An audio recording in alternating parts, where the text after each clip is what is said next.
સચિન તળાવ ફળિયામાં રહેતા જગદીશભાઈ રાઠોડ ઉંમર 50 વર્ષનો 20 વર્ષનો દીકરો અભય તારીખ 9મીના સવારે અભય તેના બનેવી ઘરથી બાજુમાં આવેલું ઝાડ કાપવા માટે ગયા હતા।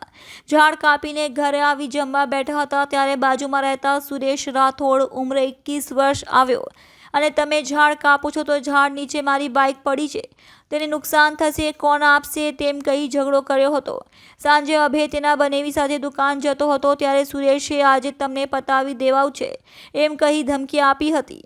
આ અંગે જગદીશભાઈ સમજાવવા જતાં સુરેશે ચપ્પુ કાઢીને છાતીના ભાગે ઘા મારી દેતા તે ત્યાં જ ફસડાઈ ગયા હતા। તેમને તાત્કાલિક સિવિલ હોસ્પિટલમાં લવાયા હતા, જો કે સારવાર મળે તે પહેલાં જ તેમનું મોત નીપજ્યું હતું। બનાવ અંગે સચિન પોલીસે હત્યાનો ગુનો નોંધી આરોપી સુરેશની ધરપકડ કરી હતી।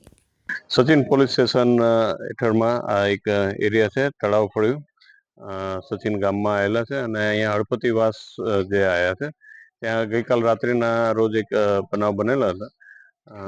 પાડોશમાં રહેતા બે હળપતિ પરિવાર છે, તેમાં એક પરિવારના સભ્યો જે ઝાડવા માનસરોવર પાર્ક આગળ સોસાયટી આવ્યા છે એના ઝાડ એમના ઘર તરફ વધેલા હતા, એને કાપતા હતા, ટ્રીમિંગ કરતા હતા। દરમિયાન જે કહેવાય કે ભાઈ ઇલેક્ટ્રિકના લાઇન પણ અહીંયાથી પસાર થાય છે, એના ઉપર અમુક ડાળખા પડ્યા હતા અને નીચે જે આરોપી છે એના વાહન ટુ વ્હીલર પણ ત્યાં પડ્યા હતા।